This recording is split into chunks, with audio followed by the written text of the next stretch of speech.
नमस्कार साथियों, स्वागत है आप सभी का आपके अपने परिवार एजुकेशन हब पर। कैसे हैं आप सभी? उम्मीद करता हूँ सभी एकदम स्वस्थ होंगे, मस्त होंगे और अपनी अपनी स्टडी में व्यस्त होंगे। तो जैसा कि आपने बताया कल की क्लास आपको काफ़ी अच्छी लगी और उस क्लास में आपको कुछ समझने को मिला, तो उसी से संबंधित हम आगे डिस्कशन कर रहे थे। साइकोलॉजी के बारे में बात करते हैं और साइकोलॉजी मैंने सबसे पहले आपको विकास के बारे में बताया था। जो अपना बाल विकास यूनिट है, उस बाल विकास यूनिट के बारे में अपन पढ़ रहे थे। और बाल विकास यूनिट को हम पढ़ते पढ़ते हम सबसे पहले हमने शुरुआत की थी अभिवृद्धि की। अभिवृद्धि के बारे में मैंने आपको बताया था। अभिवृद्धि क्या होती है? अभिवृद्धि का मतलब होता है शारीरिक विकास। एक तरीके से जिस तरीके से हमारा जो शरीर है उसकी जो मतलब जिस संरचना है उसमें किस प्रकार का परिवर्तन होता है, हमें जो दिखाई देता है, जिसको माप सकते हैं, तोल सकते हैं, देख सकते हैं, वो सब कैसा होता है, वो सब उपयोग होती है अभिवृद्धि में। अब मैं बात करता हूँ विकास के बारे में कि अभिवृद्धि के बारे में मैंने बात कर ली। हालांकि इन दोनों के बारे में डिटेल में अलग अलग आपको बताऊंगा कि अभिवृद्धि क्या है, विकास क्या है, दोनों को अलग अलग तरीके से समझाऊंगा। लेकिन अभी मैं बात करता हूँ विकास के बारे में ताकि एक बार आपको इनके ग्राउंड क्लियर हो जाए क्या अभिवृद्धि है, क्या विकास है। अब इसके बारे में आगे में अपन पढ़ते हैं, ठीक है ना। तो आज का अपना टॉपिक है विकास। तो विकास के बारे में मैंने आपको बताया था, विकास इंग्लिश में बोलते हैं इसको डेवलपमेंट। विकास को इंग्लिश में बोलते हैं डेवलपमेंट। और विकास कहां से कहां तक चलता है? गर्भावस्था से लेकर के, गर्भावस्था से लेकर के कहां तक चलता है? जीवन पर्यंत चलता है। कहां तक चलता है विकास? गर्भावस्था से लेकर के जीवन पर्यंत चलता है। अभिवृद्धि की बात उस टाइम हुई थी कहां से? गर्भावस्था से लेकर के किशोरावस्था तक चलती है। लेकिन विकास गर्भावस्था से, जब बच्चा भ्रूण में पहली बार बनना शुरू होता है तब से लेकर के जिस दिन इंसान का जीवन समाप्त होता है तब तक जो प्रक्रिया चलती है वो क्या होती है? विकास। यानी विकास की शुरुआत कहाँ से होती है? विकास की शुरुआत होती है गर्भावस्था से और विकास का एंड कहाँ पे होता है? विकास का एंड होता है अपने जीवन पर्यंत चलता है। और जो अपने जो परिवर्तन होते हैं ना अपने शरीर में, हमारा जो मानव शरीर है उस शरीर में, मानव जो शरीर है, शरीर में कैसे परिवर्तन होने चाहिए? सकारात्मक परिवर्तन। कैसे परिवर्तन? सकारात्मक परिवर्तन। और उन परिवर्तनों का, सकारात्मक परिवर्तनों का क्रम, हमारे जो मानव शरीर है उसमें जो सकारात्मक जो परिवर्तन होता है, मानव शरीर में सकारात्मक जो परिवर्तन होते हैं उनका क्रम कैसा होता है? वो क्रम क्या कहलाता है? विकास। सकारात्मक परिवर्तन कैसे?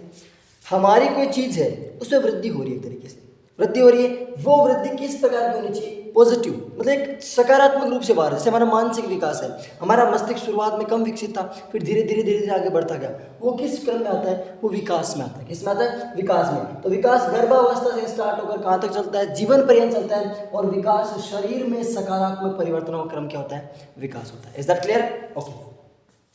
अब उसके बाद देखो, मैं आपको दो चीजें बताता हूँ अभिवृद्धि और विकास में अंतर मतलब कैसे। एक बात बेसिक डेफिनेशन, मतलब बेसिक कुछ चीजें बताता हूँ। एक व्यक्ति है, एक तरफ मैं आपको मतलब अभी आपको दो चीजों में से बताना है क्या अभिवृद्धि है और कौन सा विकास है। हालांकि जरूरी नहीं कि मैं इधर अभिवृद्धि विकास आपको कुछ चीजें बताऊंगा, आपको उन दोनों में से मुझे ये बताना है कि इनमें से आपको कौन सी तो अभिवृद्धि लिखी और कौन सी आपको क्या लगा? विकास लगा। ठीक है ना। दो दो चीजें बताऊंगा मैं अलग अलग, तो उनमें से आपको कौन सी अभिवृद्धि लिखी और कौन सा आपको विकास लगा। जैसे एक मान लेता हूं मैं, कोई 15 वर्ष का बालक है, 15 वर्ष का बच्चा है। उस 15 वर्ष के बच्चे का वजन है मान लीजिए 35 kg, 35 किलो वजन है। 15 वर्ष का एक बच्चा है और उसका वजन है 35 किलो। एक चीज एग्जाम्पल बताऊंगा, एक नंबर एग्जाम्पल। 15 वर्ष का बच्चा है और उसका वजन कितना है? 35 किलो। उसके बाद दूसरा मान लीजिए कोई छोटा बच्चा है, बेबी होता है ना, बिल्कुल बेबी। उस बच्चे के जो अपने दूध के दांत आते ना, छोटे बच्चे के दूध के दांत निकलना। एक और एक है कि 15 वर्ष का मैं कोई व्यक्ति या बालक, उसका मतलब 35 किलो वजन है। दूसरा जो कोई छोटा बच्चा है उसके दूध के दांत निकलना। उसके बाद तीसरा लेता हूं मैं कि मान लीजिए कोई बच्चा है, वो 10th या 12th क्लास में है, 12th क्लास में, और 12th क्लास में वो 95% लेकर के आया। 12th क्लास में 95% लेके आया। ये 3 एग्जाम्पल मैंने आपके सामने दिए। पहला एग्जाम्पल, अभी इनमें से आपको बताना है कौन सी इनमें से अभिवृद्धि और कौन सा इनमें से विकास है। पहला है आपका कि 15 वर्ष का बच्चा है, उसका वेट कितना है? 35 किलो। ये क्या है मुझे बताना कि ये अभिवृद्धि है या विकास है।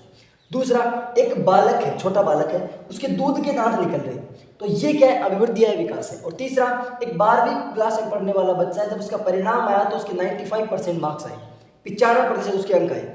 अब बताइए इन तीनों में से कौन सी अभिवृद्धि है, कौन सा विकास है या क्या है। चलिए अब आप मुझे पहले का बताइए कि पहला क्या है, ये अभिवृद्धि है, ये अभिवृद्धि है या अभिवृद्धि है, तीनों में से कौन सी अभिवृद्धि है, कौन सा विकास है, आप बताइए मुझे। पहला अभिवृद्धि कौन कौन सी बताइए, अभिवृद्धि इनमें से कौन कौन सी, क्या पहली अभिवृद्धि है, क्या दूसरी अभिवृद्धि है, क्या तीसरी अभिवृद्धि, बताइए आप मुझे बताइए। अभिवृद्धि कौन सी, ये है एक बच्चे के 15 वर्ष के बच्चे का वजन 35 किलो होना, क्या ये अभिवृद्धि है। एक छोटे बच्चे के दूध के दांत निकलना, क्या ये अभिवृद्धि है। या एक 12वीं क्लास के बच्चे के 95% अंक आना, क्या ये अभिवृद्धि है। तीनों में से कौन सी अभिवृद्धि है वो बताइए। चलिए बताइए मुझे, देखो मैं बताता हूं। चलिए एक 15 वर्ष का बालक है, 15 वर्ष का बालक है और उसका वजन कितना हो गया, उसका वजन हो गया 35 किलो। 15 वर्ष का बालक, वजन कितना हो गया 35 किलो। अब बताइए क्या दोनों चीजें आपकी मात्रा के सामने, आपके सामने उम्र है 15 वर्ष, वजन है 35 किलो, आपको दिखाई दे रहा है, आप उसको माप सकते हो, तोल सकते हो। दूसरा 15 वर्ष का बालक है, उसका वेट मतलब 35 किलो, उसकी एक शारीरिक बनावट होगी, वो आपको दिखाई दे रहा है। दिखाई देने वाला मात्रात्मक परिवर्तन, जिसको आप तोल सकते हो, माप सकते हो, ये क्या होता है, अभिवृद्धि। तो ये क्या है, अभिवृद्धि। क्या है, अभिवृद्धि। क्लियर। 15 वर्ष के बालक का 35 किलो वजन क्या है, अभिवृद्धि। क्लियर। उसके बाद एक छोटा बच्चा है, उसके दूध के दांत निकल रहे हैं। अब बताइए दूध के दांत निकल रहे हैं, क्या वो दांत निकलते आपको दिखाई देते हैं, बिल्कुल ऑब्वियस सी बात, दिखती है बच्चे की। बच्चे में शारीरिक परिवर्तन कि बच्चे कई बार क्या होता है, उल्टी वोमिटिंग वगैरह स्टार्ट हो जाती है, बच्चे को दर्द होता है, ऐसे कुछ भी खाने का मन नहीं करता, मुंह में ऐसे मतलब हर चीज़ लेता जरूर है लेकिन खाने का मन नहीं करता।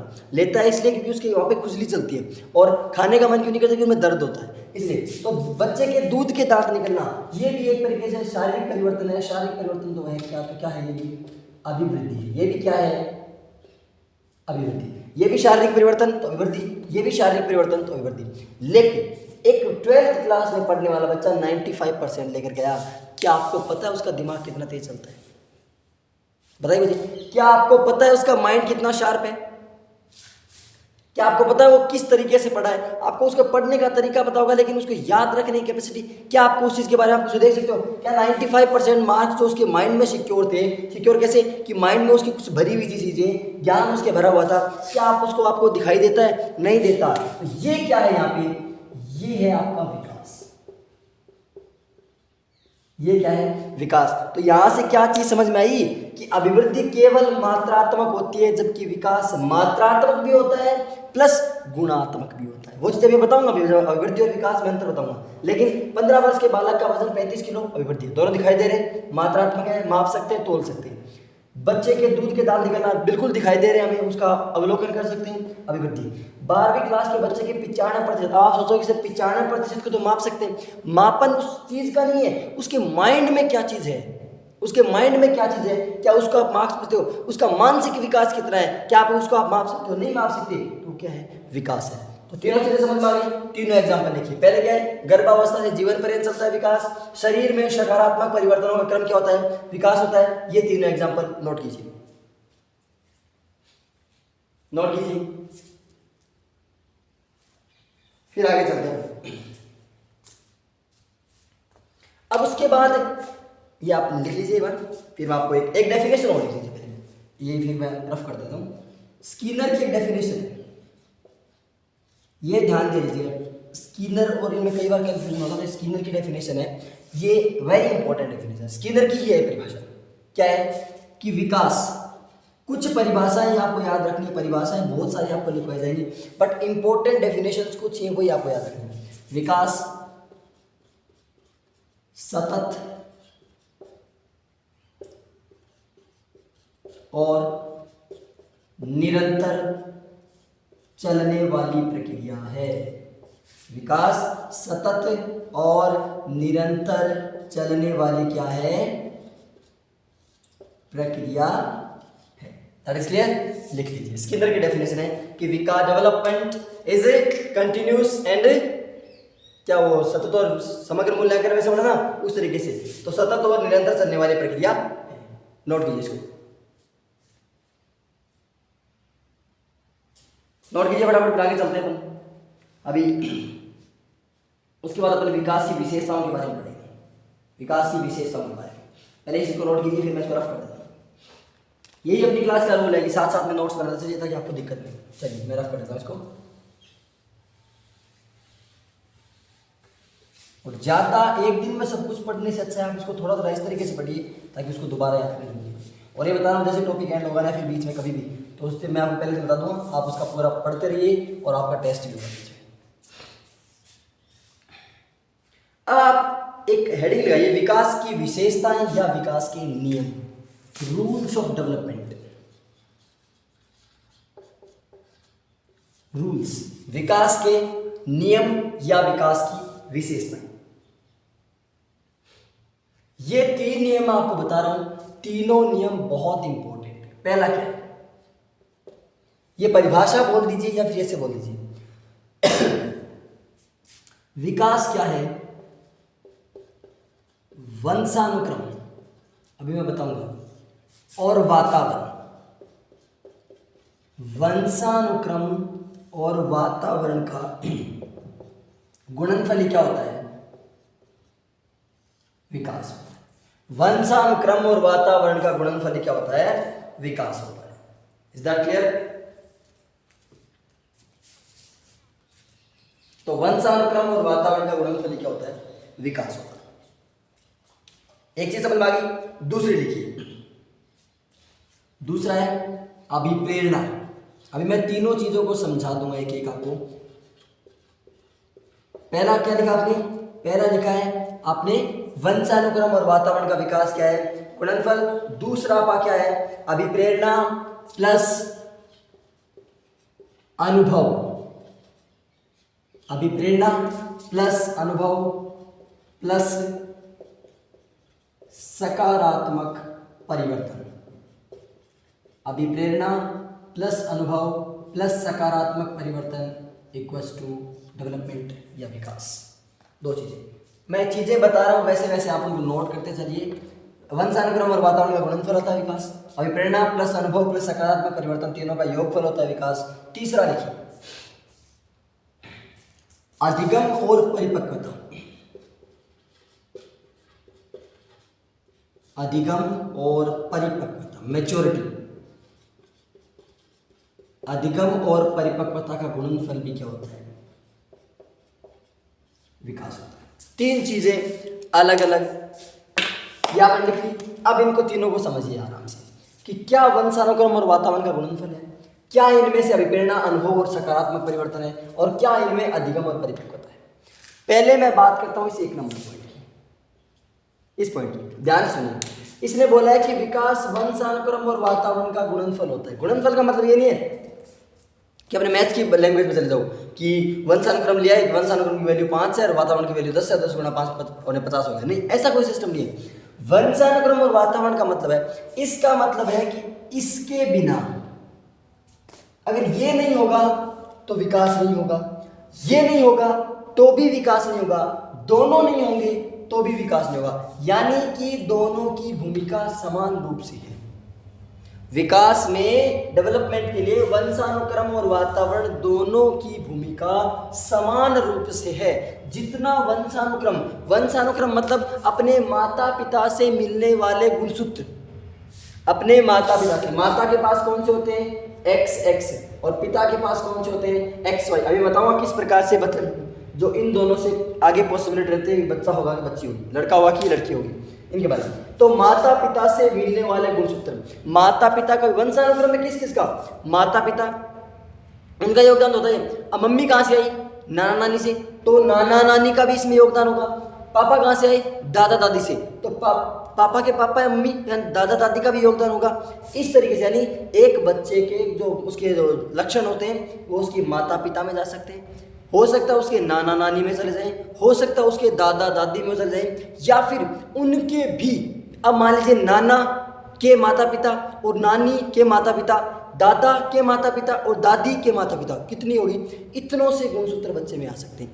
पहले ऊपर 50-50%, फिर 25-25-25-25%, फिर 12.5 पूरा ऐसे इस तरीके से बच्चे बटे होते हैं। वंशानुक्रम जब पढ़ाऊंगा ये पूरा अलग यूनिट है, वंशानुक्रम और वातावरण। लेकिन ये अभी सिर्फ एक रूल, मतलब एक तरीके से विकास का एक भाग है, लेकिन इससे आपकी पूरी एक यूनिट कंप्लीट हो जाएगी कि वंशानुक्रम और वातावरण का विकास पर प्रभाव। आपको मैं जैसे सिलेबस बता रहा था उसमें मैंने बताई थी कि वंशानुक्रम क्या है, वातावरण क्या है, मतलब इन दोनों के बारे में अलग से पढ़ेंगे। तो वंशानुक्रम क्या कि अपने माता पिता, दादा दादी, अपने मतलब अपने पूर्वज, गार्जियन से बोलते हैं। गार्जियन मतलब माता पिता, अपने दादा दादी, नाना नानी, परदादा परदादा, परदादी, परनाना परनानी, ऐसे उनसे जो हमें गुणसूत्र का मतलब होता है कि जो हमें गुण मिलते हैं, उनकी जो भी चीज़ें होती हैं, आदत वगैरह हमें हमारे अंदर आती हैं, वो क्या होता है, वंशानुक्रम। क्या होता है, वंशानुक्रम। अब वातावरण, हम जिस तरीके से वातावरण में रहते हैं, जैसे एक बच्चा है, उसके माता पिता या उसके माता पिता छोड़िए, एक बच्चा है वो ऑस्ट्रेलिया में पैदा हुआ। कैसा हुआ, ऑस्ट्रेलिया में। कहाँ पैदा हुआ, ऑस्ट्रेलिया में। ऑस्ट्रेलिया का क्लाइमेट अलग है, तो उसके बाल ऐसे भूरे होंगे, आंखें थोड़ी ऐसे मतलब हल्की छोटी होंगी, बिल्कुल स्किन एकदम सॉफ्ट होगी, बहुत ज़्यादा ऐसे लगता है बिल्कुल ऐसे मतलब बहुत नाजुक चमड़ी, बिल्कुल गोरा चिट्टा रंग होगा। वातावरण का वही बच्चा इंडिया में हुआ, भारत में हुआ, उसके बाल थोड़े काले वाले होंगे, हल्की शरीर गेहूँ, मतलब शरीर शारीरिक बनावट अलग होगी, थोड़ा गेहुआ रंग होगा, फर्क है। वही बच्चा वेस्ट इंडीज में हुआ, एकदम बिल्कुल कोयले की खान जैसा होता है ना। किसका फर्क पड़ा वहां पे, वातावरण का। किसका फर्क पड़ा, वातावरण का। एक एग्जांपल। दूसरा एग्जांपल देखिए, मेरे पढ़ाने का मतलब सिर्फ इतना नहीं कि आपको सिर्फ ये चीजें लिख के मैंने बता दी, नहीं, एकदम आपके समझ में आने से दिमाग। अब वंशानुक्रम आप कभी नहीं बोलोगे कि विकास में वंशानुक्रम का योगदान होता है कैसे, बता दिया। अब विकास और वातावरण का एक एग्जांपल दे दिया, एक और सुनो। मान लीजिए एक बच्चा है, उसके घर पे रोज लड़ाई झगड़ा होता है। मान लीजिए एक बच्चा है, उसके घर पे रोज लड़ाई झगड़ा होता है। मान लीजिए मम्मी रोज पापा की धुलाई करती है। मम्मी, हालांकि पापा की तो कहाँ हिम्मत होती है आजकल, कहाँ हिम्मत होती है पापा की धुलाई करनी, लेकिन मम्मी रोज पापा की धुलाई करती है। अब बच्चा क्या सीखेगा, रोज लड़ाई झगड़ा करना सीखेगा, नहीं सीखेगा। जैसा देखो, आप एक घर वालों ने क्या कहा है, संगत का असर होता है। वो संगत क्या है, कहा है ना, संगत। बुरे के साथ बुरों के साथ बैठोगे तो बुरे बनोगे, और अच्छों के साथ बैठोगे अच्छा बनोगे। तो संगत का असर, संगत ही वातावरण, अपने आसपास का क्लाइमेट, आप किस तरीके के माहौल में रह रहे हो, माहौल जरूरी होता है। आप यदि 4 अच्छे आदमियों के बीच में बैठोगे ना, तो अगर आप में कुछ बुरी आदतें हैं तो वो भी सुधर जाएंगी, और आप 4 बुरे लोगों के बीच में बैठोगे तो आप में से कितनी अच्छी आदतें हों, कभी ना कभी असर आएगा। क्लियर। तो वंशानुक्रम वातावरण तो वो हो गया। और एक बच्चा ऐसे घर में बिल्कुल शांति का माहौल रहता है, एकदम सब बिल्कुल डिसिप्लिन होते हैं, उस बच्चे का नेचर अलग रहेगा। तो बच्चे पर वंशानुक्रम और वातावरण का प्रभाव दोनों का पड़ता है। तीसरा एक और फैक्ट ले लीजिए। जैसे मान लीजिए एक बच्चा है, एक माता पिता है, उनके 2 बच्चे हैं, गुणसूत्र समान आए, गुणसूत्र समान। ये जब हालांकि जब मैं वंशानुक्रम वातावरण बताऊंगा, मैं दोबारा आपको अच्छे तरीके से डिटेल में एक चीज बताऊंगा, लेकिन अभी आप समझिए। एक बच्चा है, उसमें मान लीजिए कि एक माता पिता के 2 बच्चे हैं। एक बच्चे को उन्होंने स्विमिंग सीखने के लिए भेज दिया। कहाँ भेज दिया, स्विमिंग सीखने के लिए, और दूसरे बच्चे को नॉर्मल काम मिला, देखिए नॉर्मल जो भी पढ़ाई वगैरह। 10 साल बाद जब आप दोनों बच्चों को देखोगे तो क्या उनका शारीरिक विकास अलग अलग हुआ मिलेगा आपको। एक तरीके से मैं विकास का एक पार्ट पे आ गया, लेकिन है तो विकास ही ना। क्या उनकी शारीरिक बनावट अलग अलग मिलेगी। जो बच्चा नियमित दिनचर्या करता है उसके शारीरिक बनावट अलग होगी, और जो बच्चा रोज स्विमिंग करता है उसकी मसल्स बॉडी अलग टाइप की होगी। तो विकास में वंशानुक्रम में बराबर प्रभाव पड़ता है, और वातावरण का भी। यानी विकास क्या होता है, वंशानुक्रम और वातावरण के परिणाम स्वरूप होता है। परिणाम स्वरूप गुणनफल का मतलब ये नहीं है, मैथ्स वाला गुणनफल नहीं है कि आप मतलब 5 गुना 10 कर लो, नहीं। वंशानुक्रम और वातावरण जितना हिस्सा, इसके बिना ये कुछ नहीं, इसके बिना ये कुछ नहीं, दोनों के बिना भी कुछ नहीं। यानी अगर एक भी 0 गुणा, इसलिए गुणा मैथ्स में क्या बोलती है कि एक भी 0 तो पूरी वैल्यू 0, चाहे बाकी कुछ भी हो, और इधर वाला 0 तो भी पूरे 0, दोनों 0 तो भी 0। तो बात क्लियर हो गई। पहला क्या आपने पॉइंट पढ़ा कि विकास में वंशानुक्रम वातावरण दोनों की बराबर भूमिका होती है। आप समझ रहे हो कि इस एक छोटी चीज को समझाने के लिए टाइम कैसे दिया, बहुत काम किया। जब वंशानुक्रम वातावरण पढ़ाऊंगा ना, ये पूरी यूनिट है आपकी। आगे चलिए, अभिप्रेरणा प्लस अनुभव प्लस सकारात्मक परिवर्तन। अभिप्रेरणा, मान लीजिए आपको किसी ने मोटिवेशन बोला। मोटिवेशन, सबसे पहले आपको एक बात कहूं, मोटिवेशन खुद का रखना हमेशा। दूसरे की दी हुई, कहते हैं ना कि मतलब किसी चीज़ को ऐसे सहारे से काम कराओगे ना वो कभी काम नहीं करता। ऐसे खुद का मोटिवेशन होता है। आपने मान लीजिए एक बार मोटिवेशन जोश हो रहे वीडियो दिख ली, सब ये कर दे, आगे लगा दे, फलाना कर दे, ऐसा कुछ नहीं होता। वो थोड़ी देर का जोश है, कुछ नहीं होता उससे बाद सब ठंडा हो जाता है। आंतरिक मोटिवेशन होगा ना, कहते जब यहाँ आग लगती है ना, अपने आप सारे काम से हो जाते हैं। तो मोटिवेशन खुद का रखो। जब भी मान लो आप सपोज कि आपको इंपॉर्टेंट बताओ एक अच्छी चीज़, जब भी आप मान लो पढ़ने बैठो तो आपको अपनी क्वेश्चन हल किया, आपको कोई शाबाशी देने वाली नहीं, खुद को खुद दीजिए, सबसे बेस्ट मोटिवेशन है। खुद को कभी आप नेगेटिव नहीं करोगे, हर चीज़ पॉजिटिव तरीके से दोगे, और पॉजिटिव एनर्जी बहुत जरूरी होती है। ठीक है, तो अभिप्रेरणा मोटिवेशन आपके लिए जरूरी है। जरूरी नहीं कि आप बाह्य मोटिवेशन, अभिप्रेरणा तो आपको पढ़ाऊंगा तो आंतरिक और बाह्य दो प्रकार की होती है। आंतरिक मतलब अंदर से जो आ रही है, और बाह्य मतलब जो बाहर से गुजर रहा है। आंतरिक अभिप्रेरणा बाह्य अभिप्रेरणा से बहुत ज़्यादा इंपॉर्टेंट होती है। अगर आपके मन में है कि मुझे ये काम करना है तो आप डेफिनेटली काम कर लो। अगर आपके बाहर से कितना भी कोई कह दे कि ये काम कर ले, आप नहीं करोगे। तो अभिप्रेरणा आपको मिली, प्लस आपके पास एक्सपीरियंस है। एक्सपीरियंस है, मान लीजिए आपने एक काम को आज पहली बार किया, जैसे अभी अपनी दूसरी क्लास है, इस दूसरी क्लास में और आज से 10-12 क्लास बाद में क्या डिफरेंस मिलेगा नहीं, उसमें एक्सपीरियंस हो जाएगा कि हाँ कैमरे में यहाँ देखूंगा ना तो मैं आपके सामने, अभी हो सकता है मेरी आंखें इधर जा रही हूँ, कभी इधर देख रहा हूँ, कभी बोर्ड की तरफ देख रहा हूँ, कभी मैं खुद सामने आ रहा हूँ, कभी ऐसे घूम रहा हूँ, लेकिन कुछ दिन बाद इन चीज़ों में परफेक्शन अपने आप आ जाएगा। तो मुझे मोटिवेशन वाली बात नहीं है, अभी यहाँ बात अनुभव, एक्सपीरियंस जितना होता जाएगा, किसी काम को बार बार करते जाते ना, उसमें अनुभव हो जाता है। तो आपने अभिप्रेरणा, आपको मोटिवेशन मिला, आपको एक्सपीरियंस मिला, फिर उस एक्सपीरियंस से आप क्या हुए, सकारात्मक परिवर्तन, आपके अंदर पॉजिटिव चेंजेस आने लगे। आप जब पहले दिन क्लास देखने आई, आपको लगा कुछ बात नहीं, ऐसे नॉर्मल सी बात बताई, कुछ नहीं बताया। दूसरे दिन आए, हाँ यार कुछ तो चीज़ बताई। तीसरे दिन, चौथे दिन, ऐसे 5-7 दिन आप कंटिन्यू लोगे ना, फिर आपको इस क्लास की आदत लग जाएगी। अगर आपको पॉजिटिव तरीके से काम करोगे, सकारात्मक परिवर्तन होंगे आप में कि हाँ कुछ तो बताते हैं इस क्लास से, और जब आप ट्यूशन करने बैठोगे तब आप में फिर अभिप्रेरणा, फिर मोटिवेशन कैसे आएगा, जब आप ट्यूशन करोगे, ट्यूशन आपके सही हो जाएंगे, और फिर धीरे धीरे कुछ ट्यूशन आपके गलत होंगे, और बाद में जैसे आपको एक्सपीरियंस होगा तो आपके ट्यूशन भी क्या हो जाएंगे, सही। तो अभिप्रेरणा भी आपको मिली, अनुभव भी, और उनसे सकारात्मक परिवर्तन जब हुआ, वो तीनों चीजें मिलकर किसको बनाती है, विकास बनाती है। यानी आपने अभिप्रेरणा है, आपसे अनुभव मिल रहे हैं आपको, और आप में पॉजिटिव चेंजेस हो रहे हैं, सकारात्मक परिवर्तन हो रहे हैं, तो क्या होता है, विकास होता है। दो चीज क्लियर। दूसरी बात, अब तीसरे पॉइंट पे आते हैं, अधिगम और परिपक्वता। यही चीज है बस अलग तरीके से। अधिगम का मतलब कोई चीज सीखना, अधिगम को इंग्लिश में बोलते हैं लर्निंग। अगर आपने कोई चीज सीखी है, सीखने का मतलब, अब मैं कह रहा हूं ये, अब बताइए क्या डॉक्टर का बेटा डॉक्टर ही बनता है? कोई जरूरी नहीं, वंशानुक्रम प्रभावित करता है इस चीज को। हो सकता है उसके पापा डॉक्टर हो लेकिन दादा पढ़े लिखे नहीं हो, बच्चे में कुछ चीजें आई ना, तो गुणसूत्र अधिगम। तो अधिगम क्या है? अधिगम अपने अलग यूनिट है, ये अलग। अब देखिए इस छोटे से समीकरण में 1 2 एक चैप्टर हो गया पूरा, एक चैप्टर हो गया 2, एक चैप्टर ये 3, और एक जो अभी चल रहा है 4 चैप्टर एक साथ हो गए। 4 चैप्टर की छोटी सी लाइन में आपको 3 चीजें समझा रहा हूं। हालांकि जब ये चैप्टर पढ़ाऊंगा तो और डिटेल से पढ़ेंगे। तो अधिगम आपने कुछ सीखा, सीखते सीखते आप में मैच्योरिटी आ गई। कोई कहता है ना कि आप अभी तो मैच्योर नहीं हो, छोटे बच्चा अभी छोटा बच्चा है, मैच्योर नहीं हो। सीखते सीखते आप मान लें आप पहली बार किसी मीटिंग में गए, आपने वहाँ से मतलब कुछ हरकतें कर दी, आपको थोड़ा लगा यार नहीं मुझे नहीं करना चाहिए था। धीरे धीरे आपने वहाँ से देख के आपको लर्निंग की, और आप में उन लर्निंग के अकॉर्डिंग आप में मैच्योरिटी आती गई, आप में परिपक्वता आती गई। एक छोटा बच्चा कुछ शैतानियाँ करता तो कोई कुछ नहीं बोलता, लेकिन एक बड़ा बच्चा, मान लीजिए जैसे छोटा बच्चा है घर में, वो शैतानी करता है, कोई कुछ नहीं बोलता उसको, थोड़ा सा उसकी बात के एंजॉय करते हैं। लेकिन वही बच्चा 10 साल बाद जब वो शैतानियाँ करना, सब उसके डांट लगाते हैं कि नहीं गलत कर रहा है। तो क्या हुआ, परिपक्वता आ गई उसमें। परिपक्वता के अकॉर्डिंग आपको चेंज होना पड़ेगा। खुद का बचपन जिंदा रखो पर बचपना मत करो।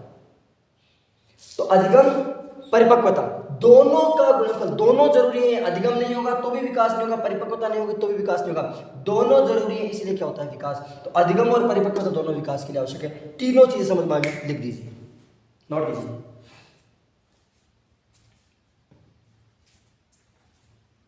ये समझ में आ रही है। अभी विकास की मैं और बहुत सारी बातें बताऊंगा आपको कि विकास किस किस तरीके से। 3 चीजों की, वंशानुक्रम, वातावरण, गुणनफल होता है। अभिप्रेरणा, अनुभव की सकारात्मक परिवर्तन के परिणाम स्वरूप विकास होता है, और अधिगम और परिपक्वता का गुणनफल होता है। आगे चलते हैं, बता दूं ये विकास के 3 नियम हमने पढ़ लिए। अभी मैं ये आपको बता रहा था गुणसूत्र वाली, चीज़ देखिए, हालांकि ये साइंस का टॉपिक है फिर भी थोड़ा समझ लीजिए। माता है, माता में एक्स और एक्स गुणसूत्र है और पिता में एक्स और वाई गुणसूत्र है। ये माता का ये एक्स ले लीजिए, ये एक्स गुणसूत्र क्या क्या चांस है कि ये एक्स गुणसूत्र एक बार माता के पिता के एक्स से मिल सकता है। मिल गया, क्या बना, एक से बन गया। ये एक्स गुणसूत्र पिता के वाई से भी मिल सकता है, मिल गया, क्या बना, एक्स वाई। ये दोनों गुणसूत्र हो गए। अब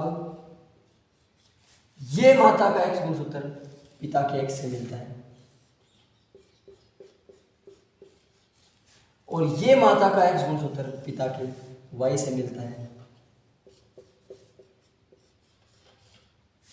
तो यानी 4 पॉसिबिलिटी, 4 में से एक्स एक्स, गर्ल गर्ल, लड़की लड़की, लड़का लड़का, यानी कि 4 में से 2 लड़की होने का चांस और 2 लड़के होने, यानी 50% चांस तो किसके होते हैं, लड़की होने के, और 50% चांस किसके होते हैं, लड़के होने के। लेकिन हम दोष देते हैं महिला को, जबकि महिला का तो इसमें कोई योगदान नहीं है। महिला के पास तो गुणसूत्र ही दोनों समान है, एक्स एक्स एक्स है।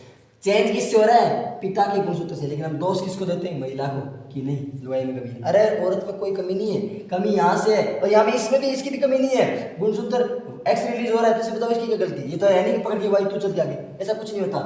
किसकी, ना ही कोई महिला दोषी होती है ना ही कोई पुरुष होता है, लेकिन हमारा समाज ऐसी चीज़ें मानता है। आजकल तो बहुत कम हो गया एजुकेशन, जब जैसे जैसे बढ़ रही है वैसे वैसे। समझ में आ गया, आप लोग तो नहीं करोगे ना ऐसा। चलिए अब चलते हैं, विकास की 3 चीजें हमने पढ़ ली। उसके बाद विकास कैसे होता है, जीवन पर्यंत चलता है और विकास जन्म पूर्व से मिलता है। विकास कहाँ से होता है, 4 नंबर, 3 तो नहीं पढ़ ली। विकास जन्म पूर्व अवस्था में भी होता है, जन्म पूर्व अवस्था में भी होता है।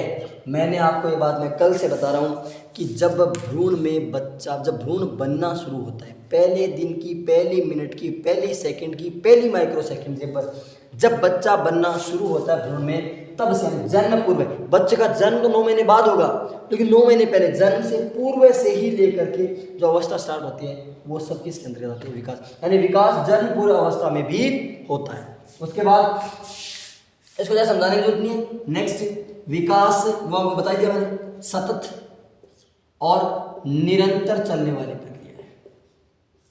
विकास सतत और निरंतर चलने वाली प्रक्रिया है। इज दैट क्लियर, यहां तक समझ में आ गई। उसके बाद विकास, ये पॉइंट समझने वाली बात है, वो समझाने वाली चीज को मैं समझाऊंगा, ये मैं आपको कल ही बता चुका हूँ, ये भी मैं अभी थोड़ी देर पहले बता चुका हूँ।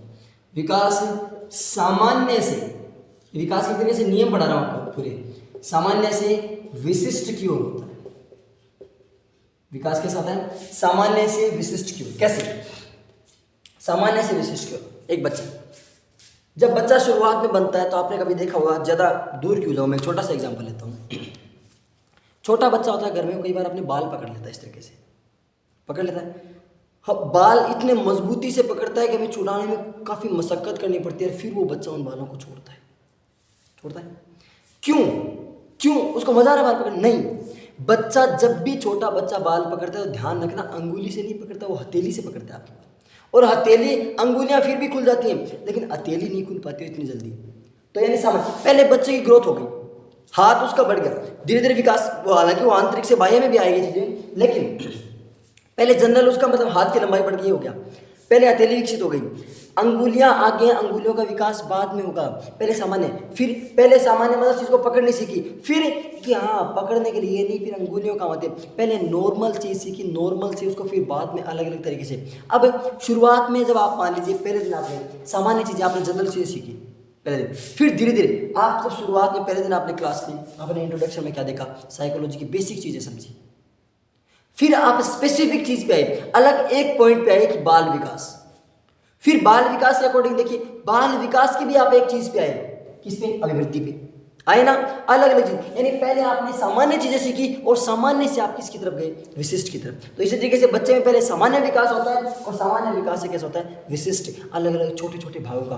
कि हाँ इस अंगुली को कि मैं ऐसे करूँ, इस हाथ को मैं ऐसे भी कर सकता हूँ, इस हाथ से मैं ऐसे भी कर सकता हूँ, इसको बुला रहा हूँ तो मैं यूँ भी बुला सकता हूँ, इसको मैं ऐसे मना भी कर सकता हूँ, अरे इसे तो काउंटिंग भी कर सकता हूँ, 1 2 3 4, अरे काउंटिंग ऐसे क्यों, 1 2 3 4 ऐसे भी कर सकता हूँ, इसे ऐसे भी कर सकता हूँ, 1 2 ऐसे भी नाप सकता हूँ चीज़ को, इसे टच भी कर सकता हूँ। अलग अलग चीज, पहले नॉर्मल चीज सीखी, फिर उससे स्पेसिफिक अलग अलग विशिष्टताएं उसमें निकालता गया, तो सामान्य से विशिष्ट की तरफ हो गया। क्लियर? लिखिए नेक्स्ट आगे वाला पॉइंट, विकास इंडिविजुअल होता है, व्यक्तिगत। अगर किसी शब्द की अंग्रेजी आपको, एक बात ध्यान रखना, मैं इंग्लिश वर्ड उनके साथ साथ बोलता हूँ, फिर भी अगर नहीं बोलूँगा आपको इंग्लिश वर्ड ध्यान रखना है। विकास इंडिविजुअल होता है, व्यक्तिगत होता है। कैसा होता है विकास? व्यक्तिगत। व्यक्तिगत कैसे? मेरा विकास अलग तरीके से होगा, आपका विकास अलग तरीके से होगा, आपके माता पिता का विकास अलग तरीके से होगा, आपके दादा दादी का, आपके पड़ोसी का, सबका विकास अलग तरीके से होगा। कैसे? क्या आपकी जितनी हाइट है, क्या उतनी आपकी सिस्टर या आपके भाई या बहन किसी के घर में है? क्या हाइट में ऐसी, क्या सबका कलर सेम है? क्या सबका चेहरा सेम है? क्या सबकी लंबाई चौड़ाई सेम है? नहीं। तो विकास व्यक्तिगत है, कोई छोटा रहता है, कोई लंबा होता है, कोई मोटा हो जाता है, कोई काला, कोई गोरा, कोई गेहूं, ऐसे अलग अलग रंग के होते हैं। किसी के बाल ऐसे रहते हैं, किसी के बाल घुंघराले होते हैं, किसी की आंखें छोटी, किसी की आंखें बड़ी, किसी की आंखें नीली, किसी की आंख काले, अलग अलग होते हैं। किसी के कान छोटे, किसी के कान बड़े। जैसे आमिर खान है, हाइट छोटी लेकिन कान बड़े, है ना? तो वैसे व्यक्तिगत, तो विकास इंडिविजुअल होता है, हर एक व्यक्ति का विकास अलग अलग होता है। आपका शारीरिक विकास अलग तरीके से हुआ, मेरा शारीरिक विकास अलग तरीके से हुआ, और सामने जो कैमरे वाला बैठा उसका विकास अलग तरीके से हुआ। कोई नहीं है कैमरे वाला, मैं ही हूँ। क्लियर? कोई नहीं है कैमरे वाला, मैं ही हूँ। तो विकास कैसा होता है? व्यक्तिगत होता है। क्लियर? चीज समझ में आ गई? विकास जन्म पूर्व अवस्था से भी होता है, सतत और निरंतर होता है, सामान्य से विशिष्ट क्यों होता है, और व्यक्तिगत होता है। क्लियर? आगे चलिए।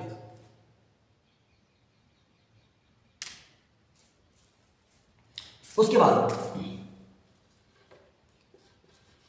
विकास होता है ना, विकास की जो प्रत्येक अवस्था होती है, विकास की प्रत्येक अवस्था जो होती है ना, इस प्रत्येक अवस्था के खतरे भी हैं और इस अवस्था की क्या है, विशेषता भी। विकास की जो अवस्थाएं हैं, उन अलग अलग अवस्थाओं के खतरे भी अलग अलग हैं और उनकी विशेषताएं भी अलग अलग। कैसे? जैसे मैं दूर क्यों जाऊं, मैं सिंपल सा, अभी अब जिस एज में हो, मैं ऐसी एज की बात कर लेता हूं, किशोर की बात करता हूं। किशोर अवस्था के खतरे भी होते हैं, किशोर अवस्था की विशेषताएं भी होती हैं। पहले में खतरे, किशोर भटकते बहुत जल्दी, इसीलिए जब भी कोई टेररिस्ट वगैरह किसी पे कुछ करते हैं ना, कब किशोर अवस्था में होते हैं। अगर किसी चीज़ की लत लगती है, किशोर अवस्था में लगती है। अगर कोई बुरा काम करता है, किशोर अवस्था में करता है, क्योंकि इस टाइम ना तो मैच्योर होता है ना इमेच्योर होता है। लगता है कि मैं बड़ा हो गया, लेकिन वास्तविक रूप से बड़ा हुआ नहीं। किशोर अवस्था में बच्चा सबसे ज़्यादा बिगड़ने का चांसेस है। तो खतरे हो गए। विशेषताएं, इस अवस्था में अगर किसी बच्चे को स्पेशल काम में लग गया कि उसको मान लो सिंगिंग सीखनी है, गाना सीखना है, तो उसमें ज़्यादा रुचि, बहुत फास्ट सीखेगा। डांस सीखना है, मतलब अलग अलग एक्टिविटी करनी है, खेल कूद में आगे जाना है, पढ़ने में आगे जाना है, इसी अवस्था में होती है। क्या आपको 8वीं 10वीं क्लास में किसी ने कहा था कि जॉब की तैयारी करो? नहीं। आप जब कॉलेज क्वालिफाई कर जाते हो, 12th या कॉलेज जब आप पास कर लेते हो, उसके बाद कहते हैं आप किशोर अवस्था में जाकर आपको कहते हैं। तो इस सारे की अवस्था के खतरे अलग अलग हो गए और हर एक अवस्था की विशेषताएं अलग अलग हो गई। यहाँ तक चीज़ें समझ में आ गई? यहाँ तक की बातें समझ में आ गई होगी तो मुझे एक बार थम्स अप करके बता दीजिए। आज अपन यहाँ पे 8 विशेषताएं पढ़ चुके हैं। आगे इसकी बात पढ़ेंगे नेक्स्ट क्लास में। आगे इसके बाद आगे की विशेषताएं पढ़ेंगे नेक्स्ट क्लास में। आई थिंक आपको क्लासेस अच्छी लग रही होंगी, इनमें बहुत आपको मजा आ रहा होगा। मजा आ रहा है तो बस अपना ऐसे अपना प्यार दिखाते रहिए। मिलते हैं अगली क्लास में, तब तक के लिए जय हिंद, जय Bharat and thank you for watching.